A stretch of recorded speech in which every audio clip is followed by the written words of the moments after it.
इस फिल्म की शुरुआत में हमें फ्यूचर यानी काफी आगे का वक्त दिखाया जाता है, जहाँ पर हर चीज काफी एडवांस्ड मॉडर्न है। हमें एक सेंड्रा नाम की लड़की दिखाई गई जो अपने 2 साल के बेटे के साथ अपनी एडवांस गाड़ी में सफर कर रही थी। सेंड्रा को ये गाड़ी उसके हस्बैंड ने गिफ्ट दी है और अब वो अपने बेटे के साथ अपने मदर इन लॉ के घर पर जा रही है, यानी अपने हस्बैंड की मॉम के घर। अब सेंड्रा इस गाड़ी के फीचर्स को चेक करने लगती है, मतलब कि इसमें क्या क्या है, कौन कौन से फंक्शन। उसे पता चलता है कि इसका एआई यानी आर्टिफिशियल इंटेलिजेंस बहुत ज्यादा एडवांस ताकतवर है। वो देखती है कि मुझसे पहले इस गाड़ी में मेरे हस्बैंड ने सफर किया था, जहाँ वो अपने कुछ दोस्तों के साथ एक होटल गया था, उनके साथ एक लड़की भी थी। ये देखकर सेंड्रा को काफी अजीब लगा, उसे अपने हस्बैंड पर शक होने लगता है और फिर तभी उसके पास उसके हस्बैंड की वीडियो कॉल आती है, जो उसे बताने लगा कि इस गाड़ी की एक एप्लीकेशन है जिसका नाम मोनोलिथ है, मैंने उसे तुम्हारे फोन में डाउनलोड कर दिया है। वो इस गाड़ी की मेन एप्लीकेशन, इसलिए अब तुम अपने फोन से भी इस गाड़ी को कंट्रोल कर सकती हो। सेंड्रा को पता चला कि मेरा हस्बैंड एक होटल में है, जहाँ तभी कोई उसके होटल के कमरे का दरवाजा खटखटाता है। तब उसका हस्बैंड फोन काट कर दरवाजा खोलने के लिए चला जाता है और अब यहाँ सेंड्रा का शक पूरा यकीन में बदल गया था, यानी कि सच में मेरा हस्बैंड मुझे धोखा दे रहा है, वो किसी और के साथ ताल्लुक बना चुका है। रास्ते में सेंड्रा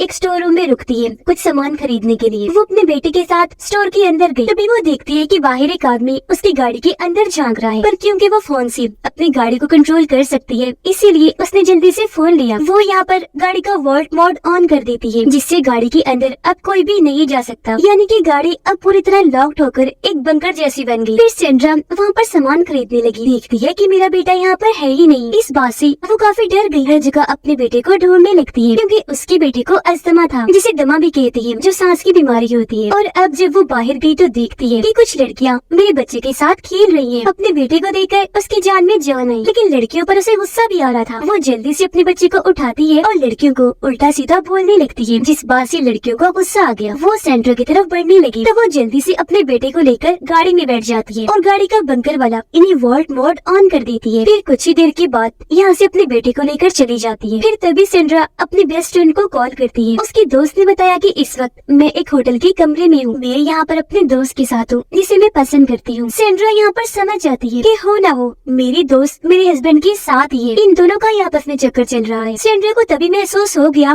कि मेरे दोस्त के पास कोई बैठा हुआ है, इसीलिए वो अपने दोस्त को काफी कहती है कि जो तुम्हारा दोस्त है जिसे तुम पसंद करती हो, मुझे भी दिखाओ ना उसे, उसका चेहरा दिखाओ। लेकिन उसकी दोस्त ये सुनकर काफी हैरान रह गई, उसका चेहरा नहीं दिखाती और फोन को काट देती है, जिस बात से सेंड्रा को बहुत गुस्सा आया। यहाँ तो पूरी तरह उसका शक यकीन में बदल गया। उस बेचारे की परेशानियाँ बढ़ती ही जा रही थी। कुछ ही देर में वो मदर इन लॉ के घर भी पहुँच गयी, लेकिन अब वो फैसला करती है कि मैं घर में जाने की बजाय उस होटल में जाऊंगी जहाँ पर मेरा हस्बैंड और मेरी दोस्त है, ताकि ये उन्हें रंगे हाथों पकड़ सके। और अब वो अपनी गाड़ी को फुल स्पीड के साथ उस तरफ भगाने लगती है। गाड़ी का एआई उसे बताता है कि आगे एक्सीडेंट हुआ है, इसलिए हमें दूसरे रोड से जाना चाहिए। पर क्योंकि सेंड्रा को जल्द से जल्द होटल में जाना था, इसीलिए वो एआई को कहती है कि मुझे सबसे छोटा रास्ता बताओ। एआई जब उसे शॉर्टकट बताता है तो वो उसी छोटे रास्ते पर अपनी गाड़ी लेकर निकल जाती है। काफी स्पीड से चला रही थी, क्योंकि ये जगह एक रेगिस्तानी इलाका था, चारों तरफ बहुत अंधेरा था, इसीलिए उसे कुछ भी ठीक से दिखाई नहीं दे रहा था। और अब सेंड्रा जो बहुत ज्यादा टेंशन में थी, वो सिगरेट जला रही थी। सिगरेट की धुएं से एआई को लगने लगा जैसे गाड़ी में आग लग गई है, इसलिए वो गाड़ी के इमरजेंसी मोड को ऑन कर देता है। हालांकि सेंड्रा ने एआई को कहा भी कि मैंने सिर्फ सिगरेट जलाई है, यहाँ पर कोई आग वाग नहीं लगी, लेकिन एआई उसकी बात को समझ ही नहीं पाता, इसलिए सेंड्रा गाड़ी के पूरे सिस्टम को मैनुअल कर देती है, यानी गाड़ी के कंट्रोल को अपने हाथ में ले लेती है, यानी कि अब वो इसे अपनी मर्जी से चलाने वाली थी। तभी सेंड्रा का बेटा भी खांसने लगा, क्योंकि उसे अस्थमा है तो धुएं को वो बर्दाश्त नहीं कर सकता, उसे सांस लेने में मसला हो रहा था। इसलिए सेंड्रा अपने सिगरेट को गाड़ी से बाहर फेंक देती है और क्योंकि उसका बच्चा रो रहा था, इसीलिए वो अपना मोबाइल उसे दे देती है। और फिर तभी अचानक गाड़ी से आकर कुछ टकरा जाता है, जिससे गाड़ी रुक गई। यहाँ पता चला कि ये गाड़ी इतनी मजबूत है कि अगर इसे पहाड़ के ऊपर से भी गिरा दिया जाए तो इसे कुछ भी नहीं होगा। अब यहाँ पर हालांकि सेंड्रा को गाड़ी से उतरना नहीं चाहिए था, लेकिन वो फिर भी उतरकर बाहर आई, ये देखने के लिए कि आखिर गाड़ी के आगे क्या आया जो अब गाड़ी के नीचे दबा हुआ है। वो गाड़ी से बाहर इसलिए आई थी क्योंकि गाड़ी का पूरा सिस्टम अब मैनुअल था। वो देखती है कि उसकी गाड़ी के नीचे एक हिरन है। अब उसका बेटा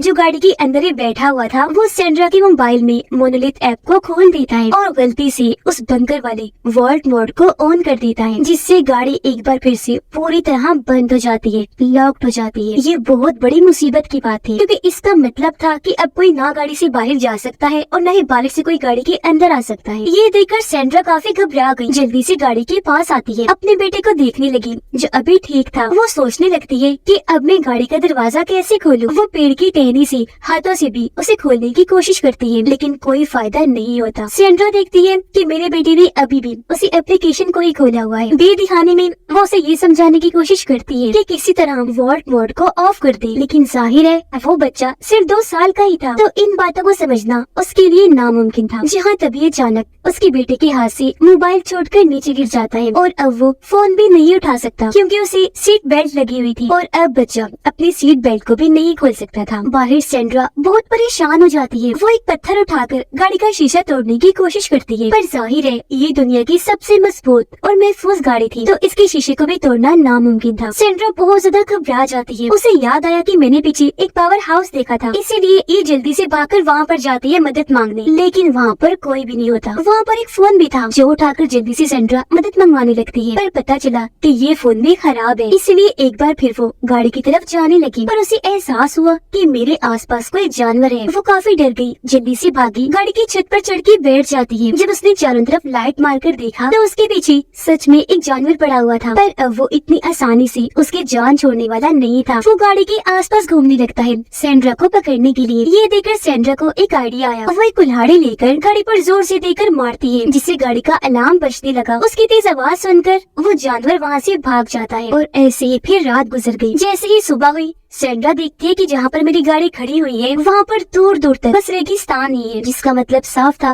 कि आसपास से तो इनको कोई मदद मिल ही नहीं सकती। तभी उसे याद आया कि मैंने रास्ते में एक एयरपोर्ट का बोर्ड भी देखा था। वो सोचती है कि मुझे वहाँ से मदद मिल सकती है और उसे थोड़ी तसल्ली हुई। लेकिन अब बाहर का टेम्परेचर बहुत ज्यादा बढ़ने लगता है, जबकि गाड़ी के अंदर उसके बेटे ने काफी मोटे कपड़े पहने हुए थे, जिस वजह से उसे काफी गर्मी लगने लगती है। बच्चा घबराहट से रो रहा होता है। सेंड्रा को कुछ समझ नहीं आता कि मैं क्या करूँ, इन हालात में उसकी मदद कैसे करूं। उसे ख्याल आया वो अपनी जैकेट उतारकर ऊपर सनरूफ पर रख देती है, क्योंकि ऊपर वाले शीशे से ही अंदर धूप जा रही थी और बच्चे को गर्मी लग रही थी। और अब सेंड्रा एयरपोर्ट की तरफ बढ़ने लगती है। काफी घंटों तक चलने के बाद भी उसे कोई एयरपोर्ट का निशान नहीं दिखता। बेचारी बहुत ज्यादा थक गई थी, उसे काफी प्यास भी लग रही थी, जिस वजह से उसकी हालत खराब होने लगी थी। लेकिन खुशकिस्मती से उसे यहाँ पर एक नदी मिल जाती है। वहाँ जाकर सेंड्रा खूब पानी पीती है, गर्मी लगने की वजह से अपने ऊपर भी डालती है, जिससे उसकी हालत कुछ बेहतर हुई और एक बार फिर वो आगे बढ़ना शुरू हो जाती है। और थोड़ी ही देर के बाद वो एयरपोर्ट पर भी पहुंच जाती है। लेकिन यहाँ आकर उसने देखा